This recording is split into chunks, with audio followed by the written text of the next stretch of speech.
For decades, it was nothing more than a quiet, gray patch in the middle of Hamburg's bustling Porta container yard surrounded by cranes and the sound of diesel engines. Just a parking lot. Trucks came and went, workers passed through, thousands walked across it daily, never suspecting that beneath the concrete slept a secret so dangerous it had been buried by an entire nation until one day construction crews began to dig, and what they uncovered didn't just change what we thought we knew about Nazi Germany's naval program. It forced historians to rewrite the very end of World War II because beneath their feet lay a sealed chamber intact, untouched, and frozen in time since the spring of 1945. What they had found wasn't rubble or twisted steel. It was something far more deliberate, a hidden Nazi lair, a buried submarine bunker codename, Elba II, that once held some of the most advanced military machines ever built in the Third Reich. Machines designed not to defend Germany, but to outlive it, and the real question isn't just what was found. It's why it was buried, and what was supposed to happen. Had the war dragged on just a few more months, few people realized that beneath Hamburg's Tollert terminal lies one of Nazi Germany's most secret wartime structures. Not a bomb shelter, not a storage facility. A fortified, underground submarine shipyard built under orders from the very top of the Nazi command. Elba II wasn't designed to protect ordinary U-boats. It was created to house, build, and launch a new breed of submarine models so advanced they bordered on science fiction at the time. Its construction began in the war's final years, at a time when Germany was being bombed relentlessly from the sky. Cities were burning. Industry was failing. Yet Hitler poured what little was left of the Reich's resources into a desperate final gamble, a new submarine fleet capable of turning the tide. Why Hamburg? Because of its direct access to the North Sea and its massive port infrastructure essential for launching a stealth fleet at the 11th hour. Elba II was built like a fortress, walls for meters thick, reinforced concrete capable of surviving direct Allied bombing. Dry docks hidden underground, overhead cranes, workshops, fuel depots, barracks all concealed from the sky. It was invisible, indestructible, and, for years, entirely forgotten. After the war, Allied forces didn't dismantle the bunker, they didn't study it. They buried it. First under rubble, then under cement. Finally, beneath a maze of parking lots and steel shipping crates. For decades, Elba II faded from memory, barely mentioned in official documents, and those who did mention it were often ignored. One of them was a British soldier. In 1948, while scavenging post-war Hamburg, he claimed to have entered a partially collapsed U-boat pen near the harbor. He described seeing the tip of a German Type 21 submarine, partially buried under debris. He even kept a souvenir, a rusted navigation instrument pulled from the control panel. His story was filed, then dismissed. Who would believe that cutting-edge submarines, the most advanced ever built by the Nazis, could still be lying under the city? The soldier faded from history, and so did his claim, until, decades later, someone found his report buried in British archives. In the 1980s, British naval historian Jack P. Malman Shawwell stumbled upon the original report while sifting through newly declassified naval intelligence. At first, it seemed like just another footnote in post-war confusion, but then he noticed something strange, a string of coded references in intelligence logs. Mentions of unaccounted U-boats, schematics, showing a mysterious underground facility in Hamburg, and a word that kept appearing in the margins, Elba II. Malman Shawwell was intrigued. He flew to Hamburg, cross-checked old maps, compared blueprints, and eventually he found the exact spot, a parking lot. Using ground-penetrating radar, his team scanned beneath the surface, and what they saw confirmed the impossible: massive underground chambers, sealed vaults, a hidden submarine bay. The legend was real. Elba II had existed, and it was still there. The rediscovery of Elba II wasn't like opening a bunker, it was like tearing open a sealed crypt. A tomb of machines. When Malman Wells. Radar scans confirmed the presence of hollow chambers beneath Hamburg's port parking lot. It wasn't enough to just know. He needed proof, but local officials were hesitant. Decades of development had passed over the site, layers of concrete, power lines, shipping infrastructure. It was a logistical nightmare. And then there were the risks: unexploded ordnance, toxic chemicals, flooding, structural collapse. The war had left scars underground no one wanted to disturb, but eventually permits were issued for a limited dig. Under tight safety guidelines and historical supervision, construction teams began by drilling through pavement, then jackhammering into the thick concrete shell. Layer by layer, they peeled away the surface until they struck something that didn't belong: steel, curved, riveted, warped by time. A hull. Then another. They had found them, but progress was slow, painfully slow.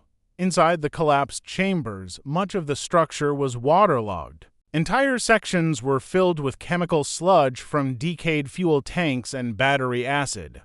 The concrete walls, once strong enough to resist Allied bombs, were now crumbling, unstable, and lethal. One tunnel caved in mid-excavation, trapping workers and requiring a full evacuation. Another chamber was found filled with a yellowish mist later identified as decaying chlorine gas from cleaning systems.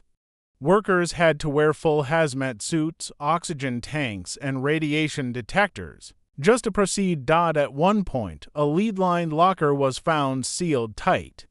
Fearing chemical or biological weapons, the crew called in military specialists. What was inside? Nothing, just old electronics, but the message was clear.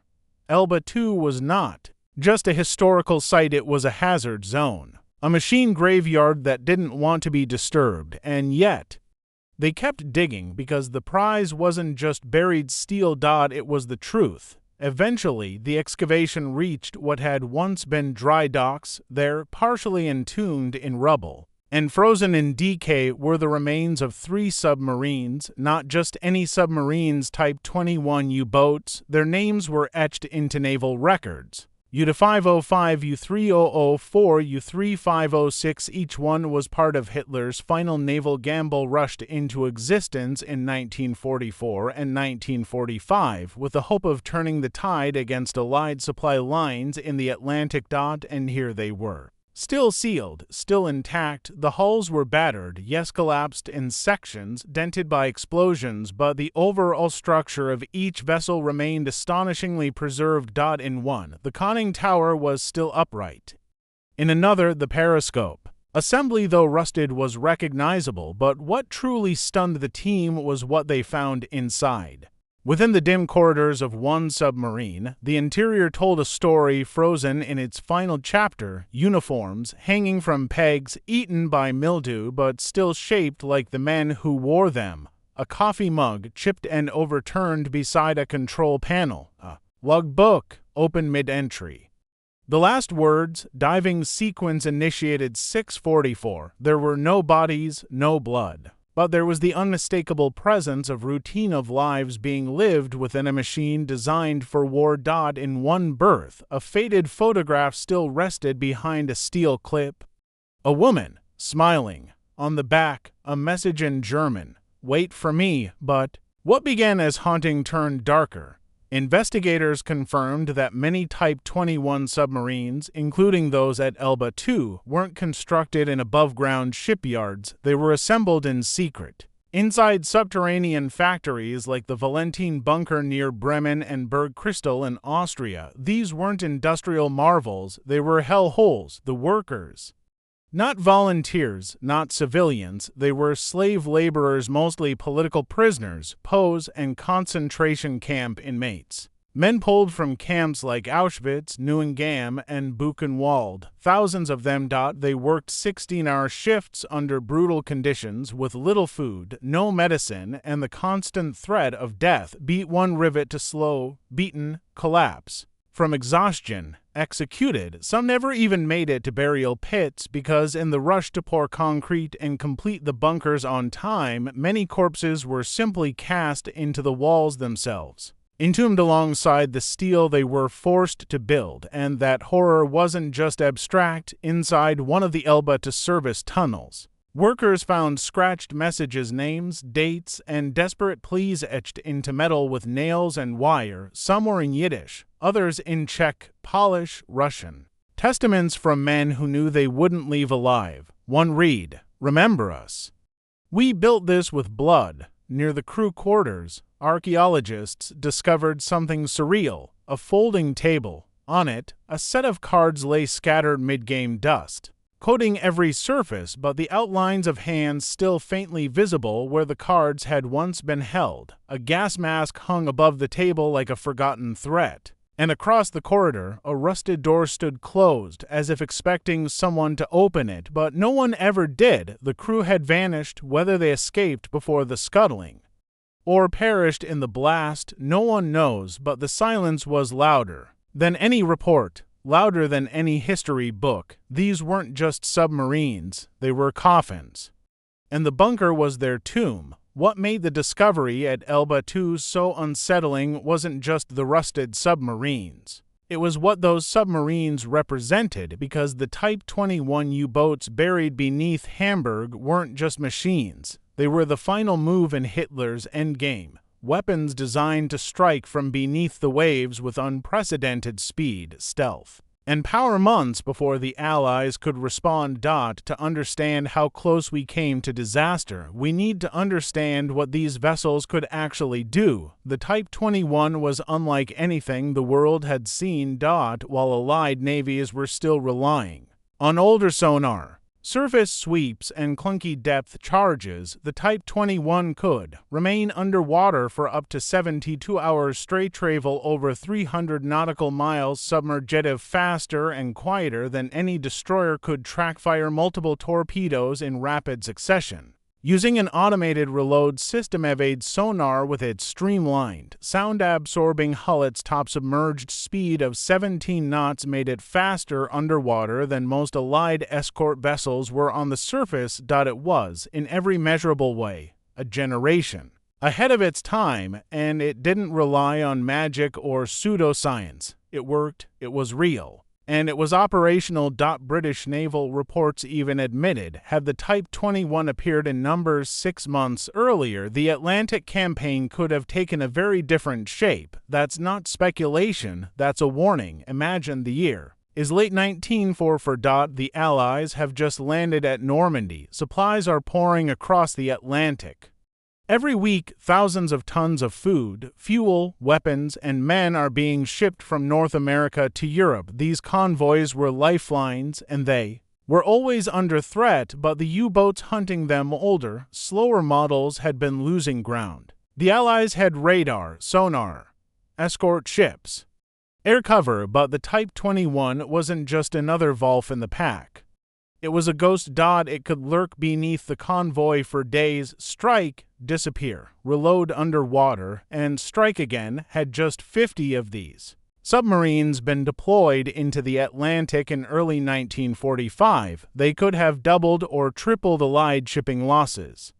The war effort would have stalled, fuel shortages, food rationing, delays in D-Day reinforcements. Britain might have been pushed to the brink again, and worse, Hitler might have bought time. What would 6 more months of war have meant? By 1945, Nazi Germany wasn't just building submarines. It was investing in jet aircraft, guided missiles, long-range rocket programs, and, some speculate, even nuclear weapon prototypes. Allied forces had already discovered advanced V-2 rocket sites capable of striking London from hidden bunkers. Jet fighters like the Messerschmitt Me-162 were already in the sky. And if Hitler had held out just a few more months, if the Type 21 had helped delay the Allied advance, who knows what else might have emerged. A longer war wouldn't have just meant more death. It would have meant the possibility of a radically different future. One in which Berlin wasn't bombed into rubble. One in which the Reich survived just long enough to unleash something apocalyptic. The Type 21 wasn't just a submarine. It was a ticking clock, and history ran out just in time. As Allied forces closed in during the spring of 1945, Hitler gave his final command for the KRIEGSMARINE. It was not to fight. It was to destroy. The operation was called Regenbogen, German for rainbow. Its goal, to scuttle every remaining U-boat in Germany's possession, so none could fall into Allied hands. It wasn't strategy. It was spite. These weren't just military assets. To Hitler, they were symbols of defiance, his so-called Wunderwaffen, wonder weapons that must never be captured, never paraded, never reverse-engineered. So hundreds of U-boats were sunk by their own crews, some were scuttled at sea. Others in harbors, some were blown up inside dry docks. Elba II included. At Elba II, demolition teams wired U-505, U-3004, and U-3506 with explosive charges. Not enough to vaporize them, but enough to collapse their hulls, rendering them unusable. When the charges went off, the reinforced concrete pens shook, walls fractured. Water poured in, and as if that wasn't enough, British engineers later dropped high-yield Luftwaffe bombs into the structure to ensure it could never be used again. The result: the bunker didn't just collapse, it sealed itself, the very same concrete designed to protect these submarines from Allied bombs had now become their prison. They were trapped, not destroyed. Not salvaged. Entombed. Forgotten.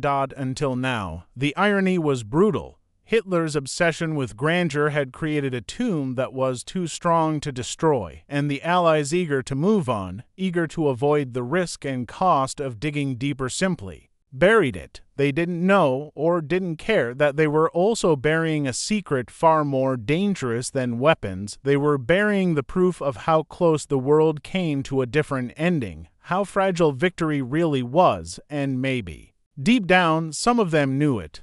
Maybe they hoped it would stay buried forever. Elba II wasn't just a rediscovered bunker. It was a rupture in the timeline. A moment where history whispered you almost lost, because beneath all the concrete, steel, and silence was something even more unsettling than technology: uncertainty. And once the world saw what had been hidden for decades, one question echoed louder than the rest: what else is still buried? In the years that followed World War II, both the United States and the Soviet Union scrambled to claim what the Nazis left behind. We all know about Operation Paperclip, where top Nazi scientists were secretly brought to America to help launch NASA and the Cold War arms race. But what's less talked about is what happened under the surface. Several high-ranking U-boat engineers, those who had worked on the Type 21, were captured and interrogated, and some were offered deals. In exchange for their knowledge, they were given immunity and a new employer, the U.S. Navy. Soviet naval engineers were also quick to seize Nazi blueprints from bunkers like Valentin, Nordhausen, and Elba. What followed wasn't coincidence. Within a decade, both nations had begun producing submarines that looked eerily similar to the Type 21. The American Guppy program, Greater Underwater Propulsion Power program, mimicked the hull shape and battery systems. The Soviet Whiskey-class subs were virtually carbon copies, modified from stolen German designs. So, while Hitler's dream of turning the tide had died, his machines lived on, reborn in Cold War shadows. After the rediscovery of Elba II, naval historians and intelligence analysts began to wonder, could there be other bunkers just like it?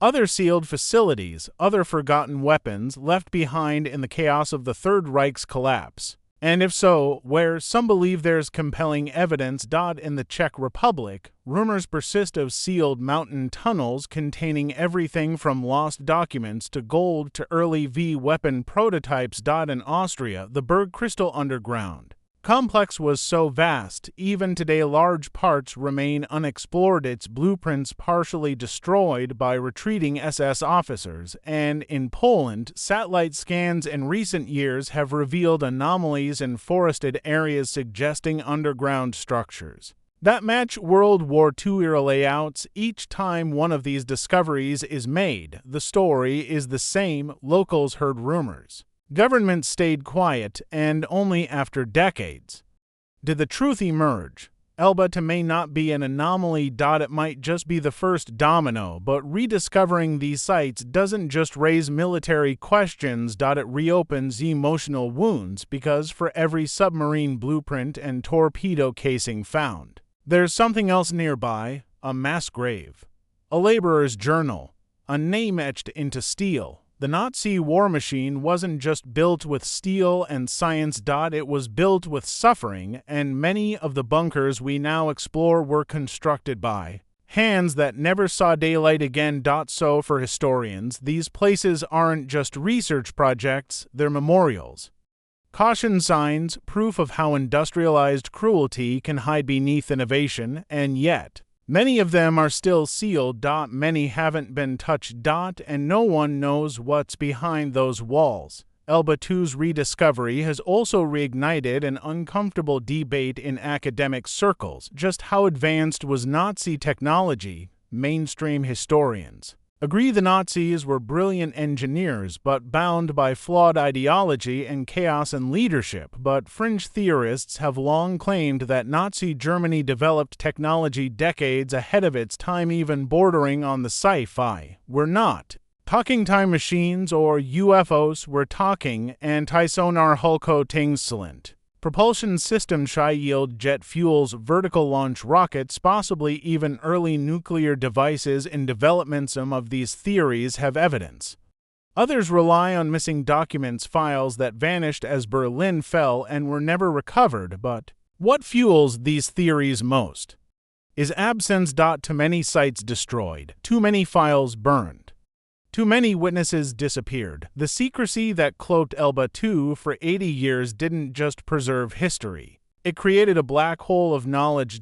And now we're left wondering how much truth disappeared into that silence. Today, the Elba 2 site has been preserved as a historical location, but access is still tightly controlled, not because of secrecy, but because of danger. Even now, the bunkers are unstable, toxic. Some chambers are sealed by structural collapse or water pressure that could cause sudden flooding if disturbed. But more than that, it's the psychological weight. Stepping into Elba 2 isn't like visiting a museum. It's like walking into a tomb where the war never ended, where uniforms still hang, where the game of cards remains unfinished, where names of the dead are scratched into steel, and where machines of war sleep in silence, waiting for orders that will never come. The rediscovery of Hitler's lost submarine bunker is a reminder that history doesn't always stay in the past. Sometimes it's buried, sometimes it's